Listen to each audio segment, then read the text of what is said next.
guys, thanks so much for joining this video. I have something beautiful to share today that I've made. It's a set of a necklace and a pair of beautiful earrings, and they look very intricate and just their opera house like beautiful, but very easy to make and actually kind of quick too. So thumbs up to all of that, right? The beautiful beads I'm going to be using are starting with the feature, which are these gorgeous green boulder opals. And I was just looking for the name. They're 10.5 millimeters in size. And the green boulder opal gem cut coins are the ones that have those stars. So really similar to the citrine and the Laguna lace we were using in the last class that we did. So really pretty, really nice gem to use. And I'm going to be combining that with some other special stones. And so the other ones are, there's a smoky quartz faceted teardrop brio, and that's 5x8. And this is a beautiful briolet, and it made the shape of the design really pop. It's so cool, and many brios like that will work. But again, those are the 5x8. And let's see, then also these gorgeous agate smooth rounds, 8mm in size, and they are Mongolian agate, and they keep in an ombre strand. And I took that ombre and used it on the necklace. I'll show you a close-up of that in just a minute. Last but not least, the little powerhouse of the design, you always need a little accent, right? These are so cool. It's a green garnet micro-faceted pumpkin rondelle, 2.5 by 4 millimeters. And these gemstones together they're dreamy. They're super dreamy. So I started with a couple ideas that just involved the shapes, and I was just laying them out. I had a few fails. I had a few back and forth like texts with Rachel to see like, hey, what do you like? What do you hear? What do you think of this? And together we came up with a combination of a bunch of those ideas. And so it ended up having primarily what's happened is there's a smile component, which I think is cool. I named it that. I don't know what other names to call it. You could call it a horseshoe component. It's a little bit kind of like what we did with brios way back when we had the pear-shaped ones, but it's a really cool way to kind of like highlight and frame a beautiful gem cut coin. And so I did that with brios and without. And in both cases, it was really stunning, especially when combined. So without further ado, let me show you the pieces. So I'm going to start with the earrings. And actually, let's make the big screen really quick. All right, so starting with the earrings. These are so gorgeous. Look at those. They came out so easy. I mean, so easy and so fun. Sorry, I'm saying easy a lot because I feel like this is a very approachable design, even though it looks very intricate. And then there's this gorgeous one. Here they are. So here they are together. And oh my goodness, I love how these look. They're just beautiful, beautiful colors. The shape of it is so unique. This design is very like personable too. Like you could change it to many different shapes for the chain. For example, if you went down a size, you could have it be more dainty. I think it still looks pretty dainty, even with the 8mm though. So that's really cool. So I'm going to show you how to do each of the components, how to string it, and then for the earrings, you've got some really fun wire wrapping, and they're kind of like a swirl, very neat little design going on there.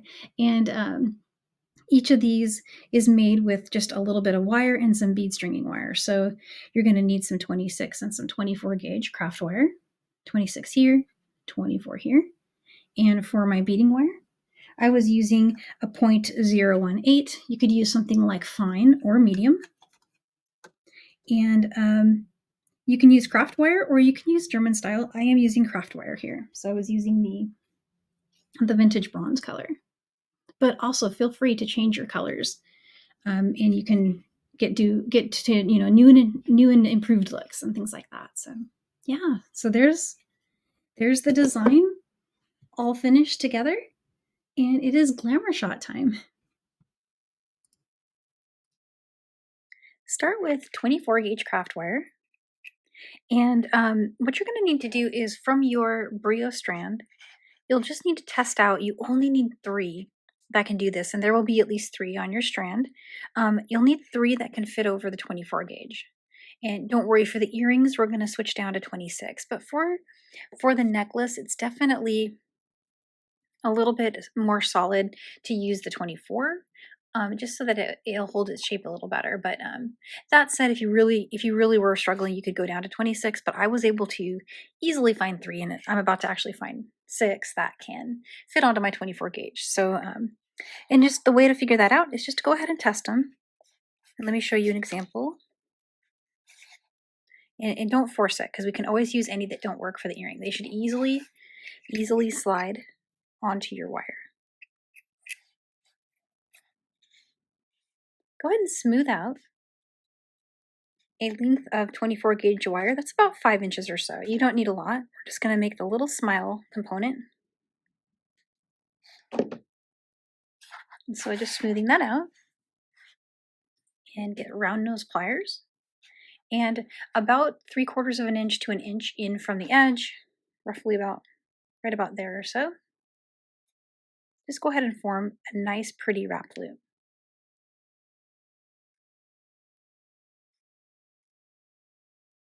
So there's my loop. And I just like to switch down to another plier, chain nose in this case. And I always kind of just hold my loop. It's just my wrapped loop method here. And then I'm just going to wrap this around. I was going with 3 coils. I think you could probably do as many or as few as you'd like. Maybe like a minimum of 2 though. And this is your chance to make the coils pretty. Once we have the stones on them, we won't want to make adjustments like that. Trim that edge. There we go. All right. So I'm going to go ahead and hold this with another pair of pliers, using my pointy ones just to push the tail down. There we go. All right. So I should have a nice loop there. Let's string on our pattern. We're going to need 2 of the faceted rondelles. And then if you have a larger one of the 3 that you're working with, maybe you can make that one your center. Yeah, like that. This looks good.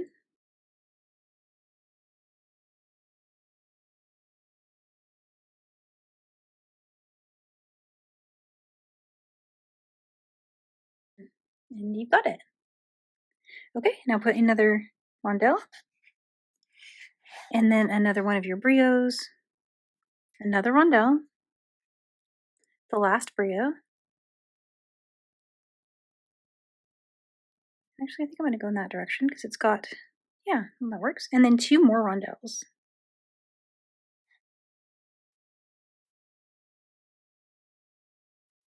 And once you've got that strung, get your round nose pliers back. And make another wrap loop on that end. And give it some breathing room, some air, meaning it does not have to be very tightly up against the beads. See, I'm giving it about, not that much. And when I do my wraps, there'll still be a little space. Not a ton, but just a little bit. Oops. This is such soft wire. It bends really easily.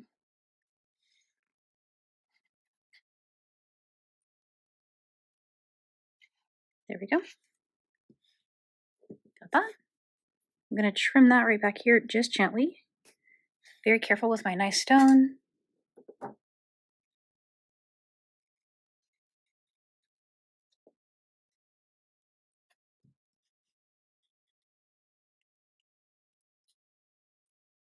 And being pretty delicate with that as well. All right, so if you have a side, the side that your tails are showing on, I kind of made an effort to make one side my pretty side. And I'd like my pretty side to be the side that I actually fold so that it's the outside. So hang your dangles so that the side that has your your tails, have that be kind of like the top before we do this next step, which is to very gently bend into a little horseshoe shape. And the air that we left on it at the beginning, you saw it was just a tiny, maybe like a millimeter or so, but it was just enough that we were able to make that nice bend. And I'm going to set that down. and choose your favorite stone. And in between each of these, there's going to be a rondelle. And so it's going to go about like that. And we'll have a chance to adjust that one more time when we string it. But let's go ahead and make our next component. We'll leave those there. I'll need those. So we're going to do a total of 7. I'm going to need one more here. So 7 of these. And what we're going to make next is this little smile component. And again, I'm still working with 24 gauge wire. And I'm going to smooth it out with some nylon jaw pliers.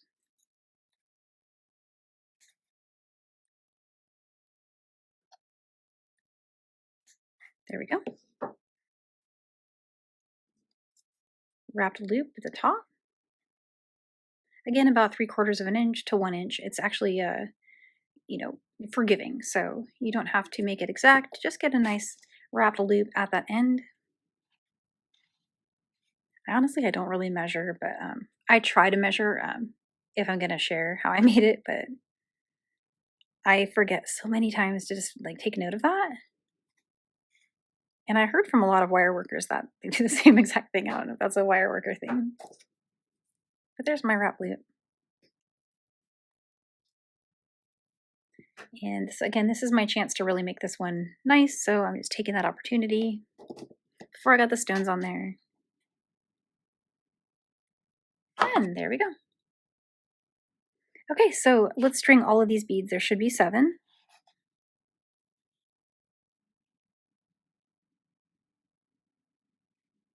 So I'm going to switch that one really quick. Sorry about that.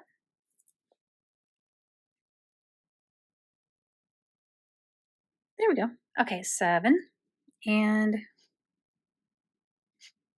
I have a trick so if I want both of my tails to be on the same side, I'll take a note that this is my pretty side, the front, right? And if I face that to my left, when I make my loop, my hand tends to make this side the front when I'm doing my wraps. So again, I'm giving this one some air by working. You know how when you start a wrap loop, you might start like right at the tip of the pliers? Well, to give it air, I just move it back a smidge. And then just going to bend that forward, rotate the pliers up a little bit. And before I finish that job, I'm just going to slide it down for making a bigger loop there. Flip that around. And there we go. I'll hold that in place.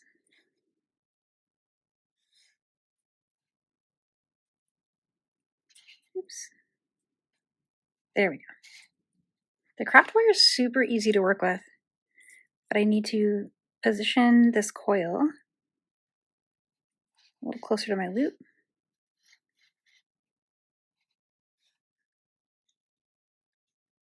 There we go. Okay, happy with that. Let's trim it.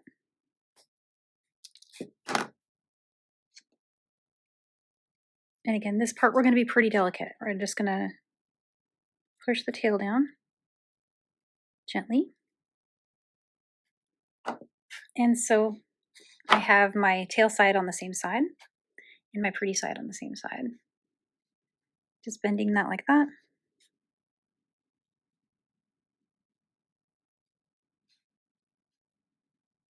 And there it is, our little component.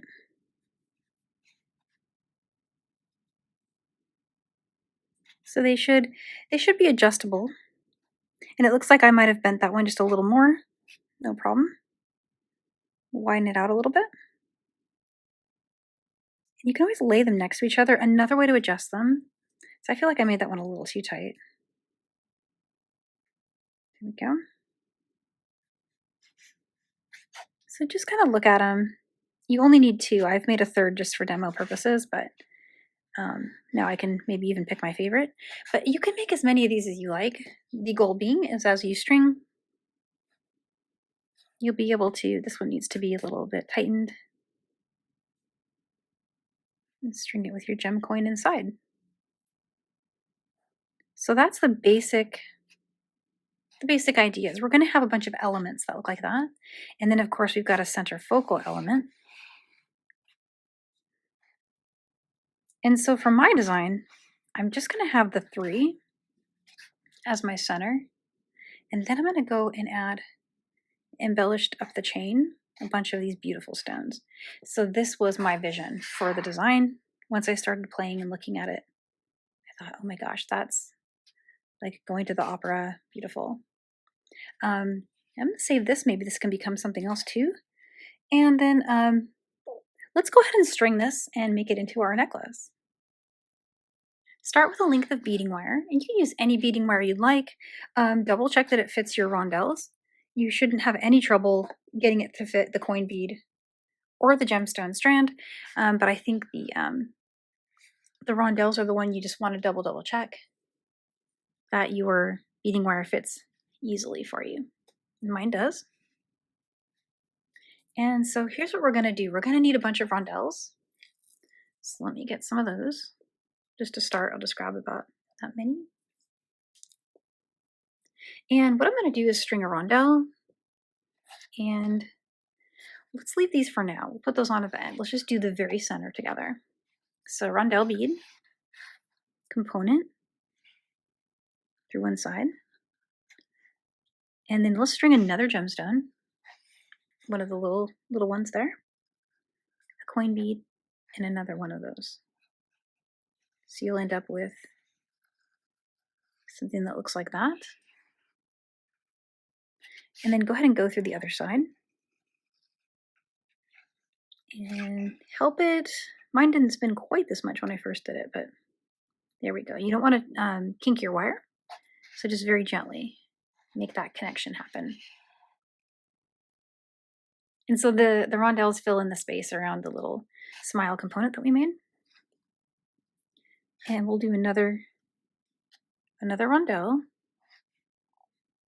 our center focal. And I'm going to string this in much the same way.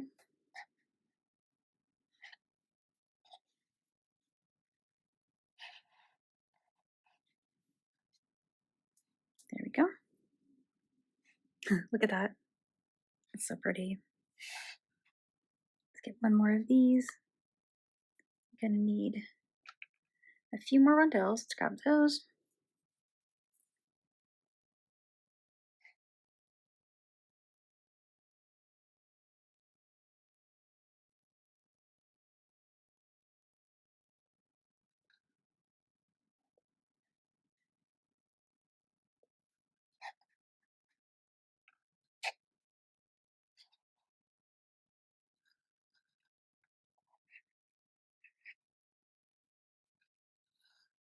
All right, bring that to the center of your necklace. So I did trim mine from the spool just so I could feed both sides, and I'm going to be doing that here at the end when I get on the rest of the beads. But look how this looks. I just wanted to show this by itself really quick. Doesn't that look cool? That is so neat. It just has a shape that I feel is so stylish. It almost looks like it has some like ancient feeling to it. And with the earrings we're going to do next, it's very complimentary. So I feel like this is the one that I like the most, this like setup, but just feel free to play with that. Because keep in mind, you could make it bigger by adding even more. See what I mean? You could carry on with it. But I'm loving this princess look. It just has the center trio here. So I'm going to go with that. And let's go ahead and finish the rest of the design.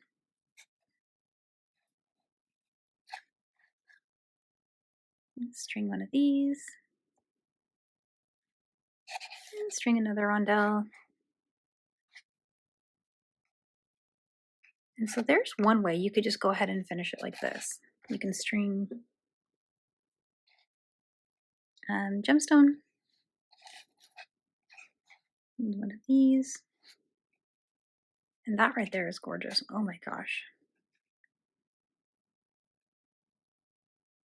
I don't know if I need to match the colors. The strand has a lot of colors on it. Let me bring the strand over really quick and show you.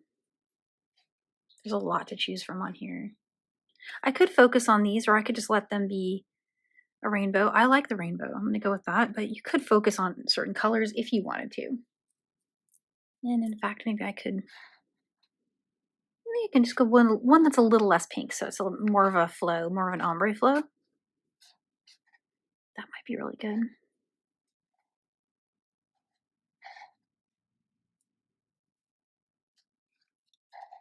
So there's that. Wow, it's pretty. All right, so what I decided to do for the chain, I've been just kind of playing here a little bit on off camera. I liked the look of an ombre chain.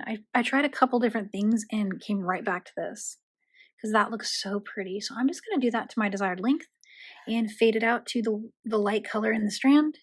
It goes to like gray and there's these almost clear ones. I mean, there's so many pretty colors. I could maybe go back and pop these maybe right here. Yeah, so that's what I'm doing now. I'm going to ombre it out and we'll put a clasp on it. There it is. Oh, look at that. That is so pretty. All right, let's get some crimps and a clasp and put that on. All right, so I'm going to slide on a crimp and a clasp and just go ahead and bring my beading wire back through it. And I was able to get this beading wire through both of those beads there, which is really nice. So I can keep my wires from crossing easier. For me, that's easier to do. So right about there like that. And let's go ahead and crimp that. This is just a regular 2x2 crimp.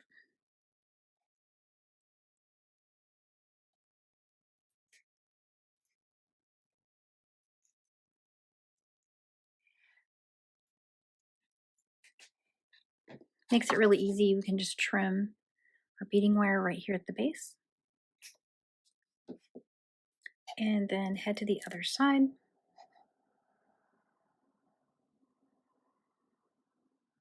And I like to snake my anything I'm going to crimp. I always going to give it a little flow first before I tighten everything up.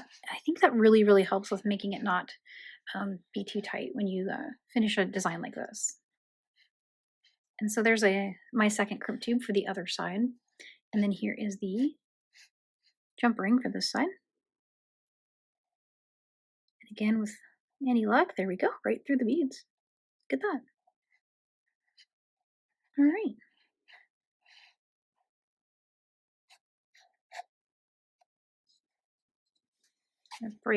Bravely crimp that. Actually, I think I want to. There we go. I get one shot at this, so I'm usually pretty careful. Okay, there we go.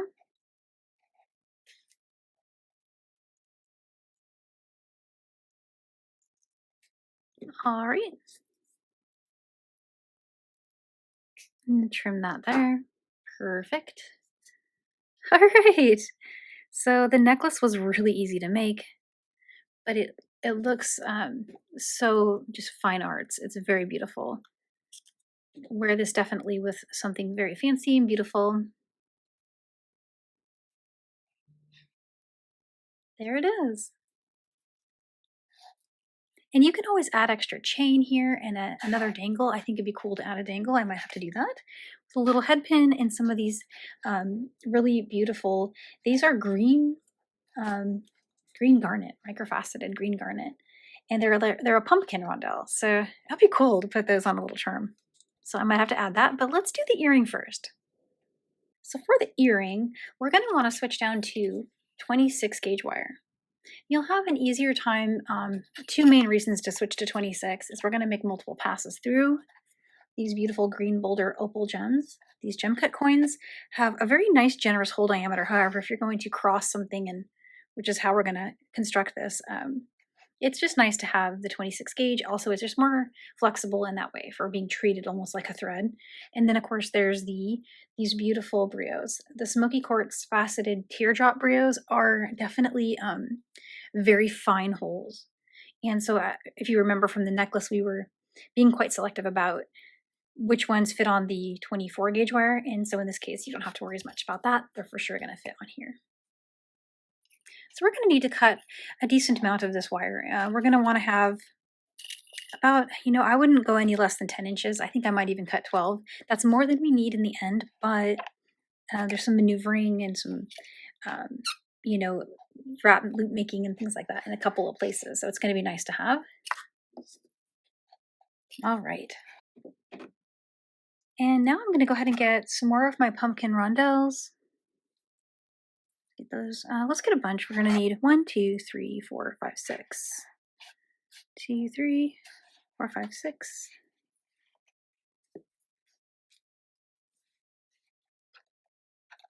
And let's find the brio that's a little bit taller, which is this one. Let's go for that as the center.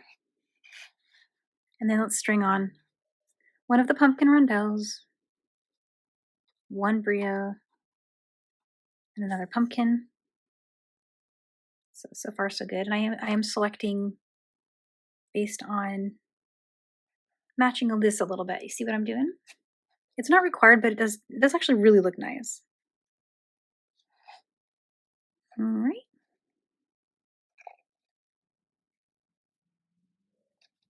Here we go. Let's get one more on there. And bring that to the midpoint. So that's the midpoint between the ends of your wires. So I'm going to set these extras over here just for a minute. Or they're not extras. They are going to be... I discovered that the coin needed a little bit more height on the side. That's right. I played with this quite a lot just to get it perfect. There was a couple of versions in between this one. All right, so for this next part, it does require that I'm gonna match this a little closer. There we go. We're gonna need to bring each of these ends through. And although it does not have to be exact, it could be nicer-ish if it could have about roughly the same amount of wire left on each side of the coin when you're done. So trying to keep these at the midpoint as we cross the wires inside the coin, if that makes any sense. So the probably easiest way to do it is to adjust each side as you go. So I'm looking at here, seeing need to pull a little more on that side, which may mean I need to help these pumpkin rondelles and brios go down to the center a little more. Now I've got a little bit more equal on each side. And so you see I'm still just eyeballing it, but like I said, it doesn't need to be exact, but as close as you can. And at this point, if you want to take the opportunity, you can straighten these out again. Each of these ends, if they've gotten any little kinks in them. The part that you care the most about is the part that's going to show on the side of the bead, right here at the top. And on a couple of the versions I did before this one, and one of the reasons besides the brios that I switched to 26 is because getting the wire to lay really flat and sort of disappear along the side is easiest to do with this gauge I was finding. And then if you straighten it right at the step, even with just your fingers, you're more likely to get this to be really flush. So from this spot, pinch everything, and then just go ahead and bring these wires up to meet right there. So just like that.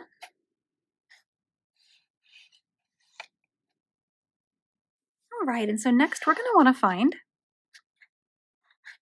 one of these beautiful Mongolian agate rounds and see if we can get one that mostly matches in color, if that's important to you. It's not required. And from this spot, you know what, you can try both. I found that it works either way. You could put the stone on right now and just settle it here, or if you wanted to, just for extra security, do a little crossover here. And so that's just giving it a little spin with the wires. So it stays put like that, see? But it's not required, and it's also a little tougher to center, so it's up to you if you want to do that. I went around like 2 times and then sort of pressed it down, brought the wires back up.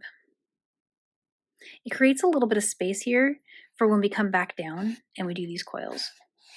So, but that's optional. If you just want to go straight to the gemstone, I think that would also still work, but I'm just mimicking exactly what I did the first time.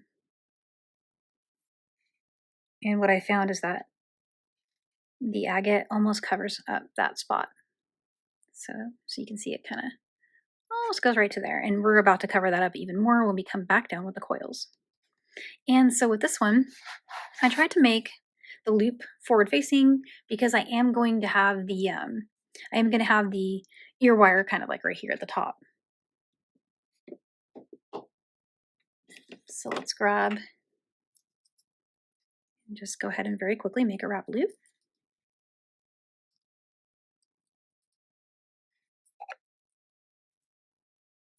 And I'm going to have to keep it on the pliers because we're working with 2 wires.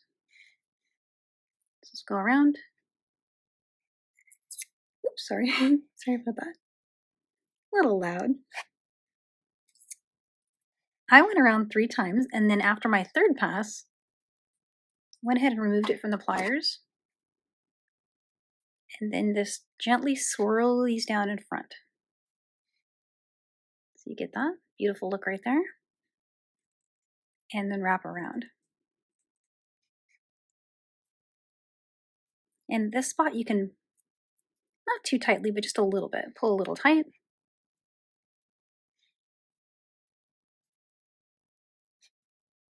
Keeping everything where you like it. And then right here at the back, I'm going to trim.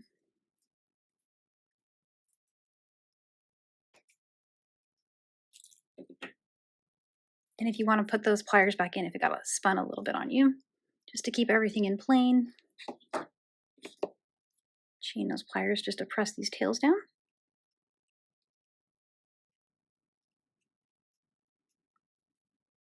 And if you want, you can even just tidy them up in the middle there. And I'm going to go one more time with my round nose.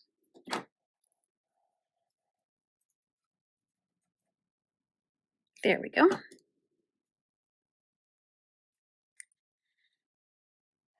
Right on. Okay, so there, and this one looks like I got the spiral a little bit more in the front. I could play with that a little bit, see if I could get that to go a little closer to the front. I might do that, but they're very pretty. So yeah, I hope you've enjoyed this. Here's the necklace next to it. And I'll get a glamour shot, of course, and post that into Gem Chat.